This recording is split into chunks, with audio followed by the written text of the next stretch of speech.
அன்பு உள்ளங்களே, அனைவருக்கும் வணக்கம். பெரிய புராணத்திலே திருஞான சம்பந்தரின் வரலாற்றை பற்றி பேசிக் கொண்டிருக்கின்றோம். நான் அவரை பற்றி பேசுவதாக நினைக்கவில்லை, அவருடன் சேர்ந்து பயணம் செய்வதாகவே நினைக்கிறேன். அவருடன் சேர்ந்து தரிசனம் செய்வதாகவும் நினைக்கிறேன். அந்த மாதிரி அனுபவம் இருந்ததுனால அவரை இன்னும் ஒன்று அல்லது 2 பதிவில் அவருடைய வரலாற்றை நிறைவு செய்யணும். அது மனசுக்கு மிக வருத்தமாக இருக்கிறது. எப்படி திருஞான சம்பந்தரை விட்டு பிரிவது என்று மனம் சொல்லுகிறது. அதனால் இப்போ இந்த பதிவில் அவருக்காக சிவபெருமான் செய்த அருளை அவர் மூலமாக செய்த செயல்களை முதலில் சொல்லலாம் என்று இருக்கிறேன். இந்த பதிவிலே அந்த சிவபாத இருதயர் செய்த அவரும் அவர் மனைவியும் இந்த ஞானப்பால் உண்ட ஞான சம்பந்தரின் தாய் தந்தையர்கள் செய்த அந்த புண்ணியம்தான் என்னை, அந்த பெரும் பாக்கியம்தான் என்னை. அவர்கள் சமண சமயத்தை மறுத்து சைவ சமயத்தை தலைக்கச் செய்ய ஒரு குழந்தை வேண்டும் என்றுதான் கேட்டார்கள். அதுபடிதான் அவர் அவதரித்திருக்கிறார். அவரை இப்பொழுது அவர் செய்த அருள் செயல்களை பற்றி பார்ப்போம். முதலில் 1, சிவபெருமான் பார்வதி தேவியை அவருக்கு ஞானப்பால் கொடுக்கச் செய்தார். 2, அவர் அப்படியே சீர்காழியில் உள்ள பாடலை பாடும் பொழுது சீர்காழியிலிருந்து திருவரத்துறைக்கு செல்லும் பொழுது திருவரத்துறையில் முத்துச்சிவியை பெற்றார். திருக்கோலக்காவிற்கு செல்லும் பொழுது பொற்றாளம் பெற்றார்.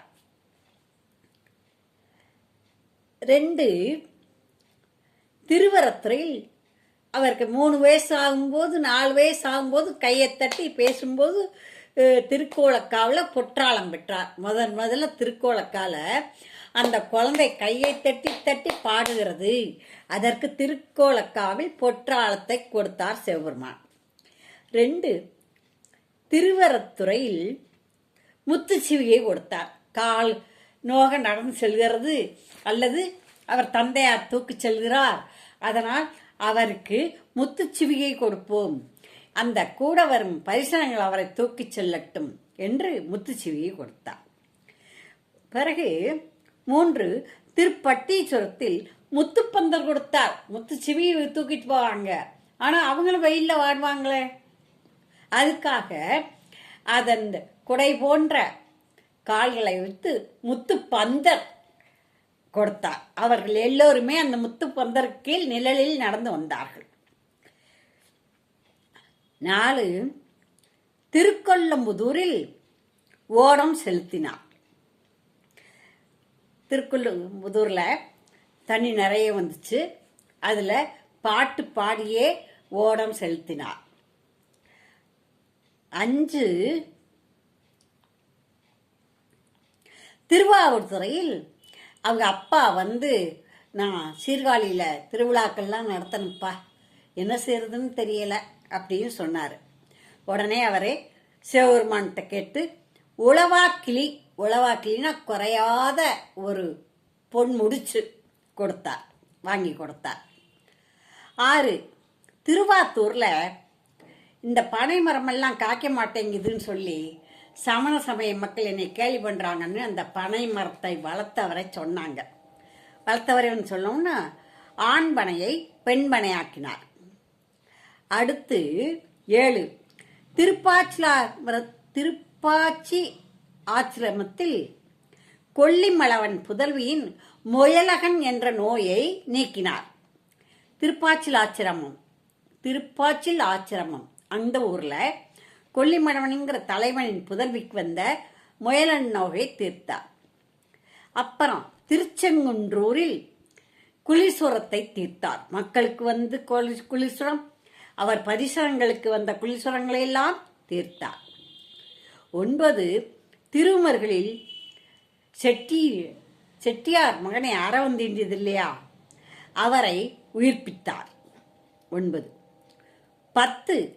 திருவேலி மிளலையில் படிக்காசு வெற்றார். திருநாவுக்கரசருக்கும் கொடுத்தாரு, திருஞான சம்பந்தருக்கும் கொடுத்தாரு. அந்த படிக்காசுல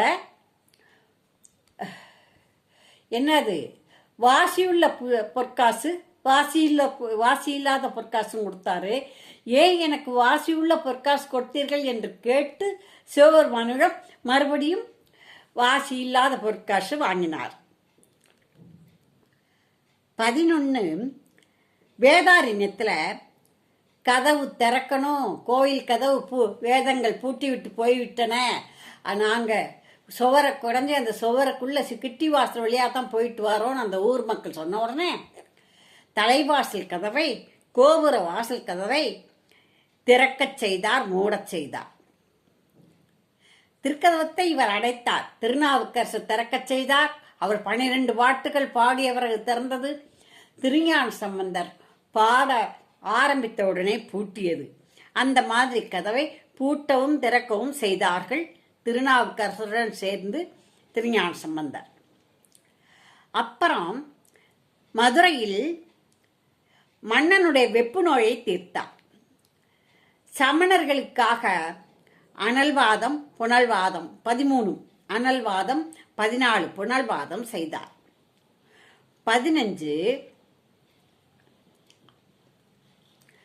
மயிலாப்பூரில் பூம்பாவையை எலும்பை பெண் உருவாக மாற்றினார். 16. பெண் உருவாக மாற்றுவது வரைக்கும் சொல்லியிருக்கிறேன். இனி 16 அவருக்கு திருமணம் செய்ய காத்திருக்கிறார்கள் அவரின் தாய் தந்தையர்கள். அதற்கு பெருமநல்லூரில் பெண் பார்த்திருக்கிறார்கள்.